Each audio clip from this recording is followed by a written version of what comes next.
Baik, halo semuanya. Perkenalkan, nama saya Aulia Rizky Tumenggi dari Prodi Kedokteran angkatan 2020.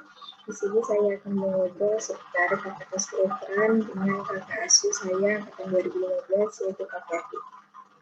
Jadi kan Kak, saya kan mahasiswa baru. Gimana sih Kak belajarnya kalau di kedokteran itu? Seling-selingin belajar lah, kayak gitu aja. Aman sih sudah masalahnya. Kalau belajar tuh yang penting tuh ya kalau saya pakai buku tuh Guyton, Sherwood. Kalau tahun-tahun awal tuh pakai itu dulu sih untuk fisiologi.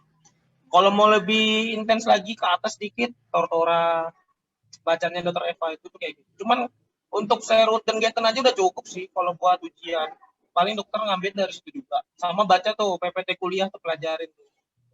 Begitu aja. Kalau anatomi pakai Sobota tahun-tahun awal. Yokochi itu gambar real sih.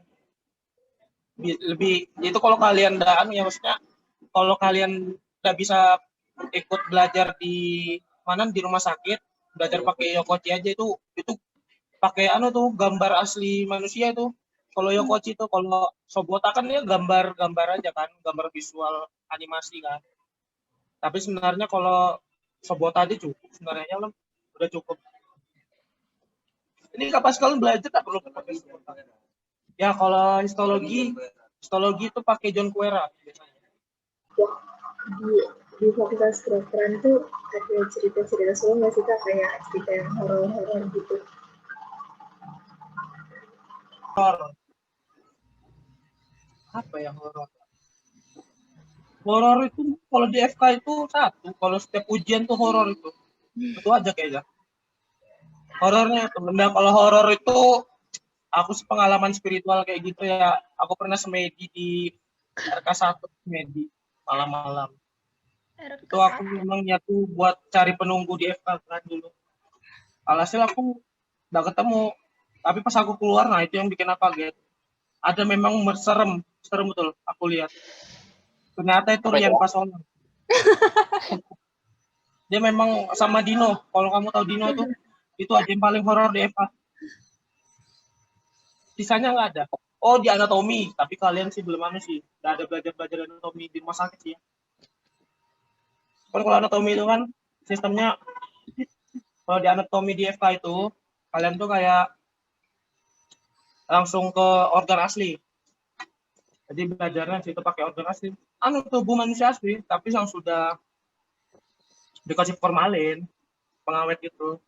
Jadi nggak ada bau-bau busuknya.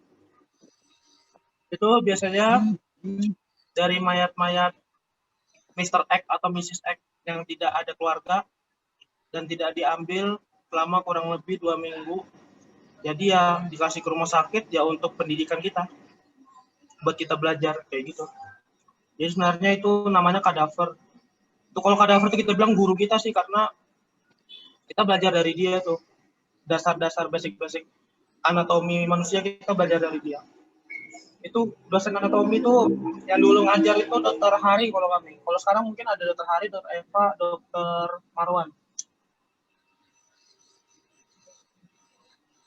Itu. Ini kan sekarang lagi ujian Kak, terus besok tuh saya lagi mau ujian tentang berpikir kritis modul 2. Tes modul 2. Oh, berpikir kritis. Bahasa Inggris. Berpikir kritis aja. Ya, untuk intinya berpikir kritis ya. Modul 3 tuh kayaknya. Ya. Modul 2, Kak. 2 ya, 3 ya.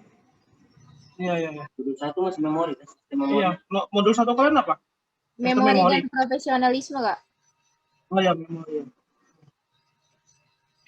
Memori udah ujian? Sudah, hari ini. Oh, tadi? Heeh. Yang berpikir kritis belum? Belum. Kalau blok 1 itu bukunya masih random. Maksudnya nggak ada buku baku untuk belajarnya. Jadi kayak bebas sumber kalian di mana aja tuh kalau blok 1 itu. Karena itu kayak belum terlalu kedokteran banget sih. Kayak berpikir kritis. Itu kayak basic kita selama buat di kedokteran lah. Gimana cara berpikir kritis. Sistem memori itu buat jadi sistem memori itu sebenarnya tujuan diajarkan itu ke kita tuh sebenarnya buat tentukan kita nih tipikal pembelajar yang mana. Ada yang visual, ada auditorik, ada juga yang kinestetik, kayak gitu-gitu. Nah, itu tujuan STEM memori. Nah, mungkin dari situ kalian bisa nemukan gaya belajar kalian masing-masing. Contoh kayak aku nih, pas aku di kedokteran, awal kedokteran, aku nemu dari teori kan, kalau visual itu orang yang senang belajar tapi dengan video. Itu mudah masuk ke sampai ke long term tuh. Malah kan intinya pertama masuk ke sensory memory, visual sama auditory. Nah, kalau kalian tipikal yang pembelajar visual, nah kalian manfaatkan itu sensory memory yang bagian visual. Kayak gitu. Kalau saya nemunya dulu kinestetik sih. Saya ini kalau belajar gimana ya? Terus juga aku nih kalau belajar tuh kayak campur. Jadi kayak nggak tenang gitu loh. Kalau belajar tuh bisa visual, bisa auditory. Jadi memang seneng yang jadi kayak apa ya, gerasa gerusuk lah, tau nggak? Kalau belajar itu nggak di tempat rame itu malah enak, kalau tempat sepi malah aneh, kayak gitu. Makanya aku tuh visual auditorik. Jadi tergantung sih, kalau di tempat sepi aku pernah kayak perpus tuh, hening banget kan. Nah itu aku kasih lagu apalagi nih kira-kira. Kok sampai yang butuh Kakak foto bareng. Tapi ada posenya Kak. Kan Kakak angkatan 2015, jadi posenya gini. Kayak gini. ini Kak. Tuh, ya tuh 2, 3. Oke. Nah Kak. Oke. Aku izin Lip ya. Ya Kak. Mau jalan. Makasih ya Kak atas waktunya.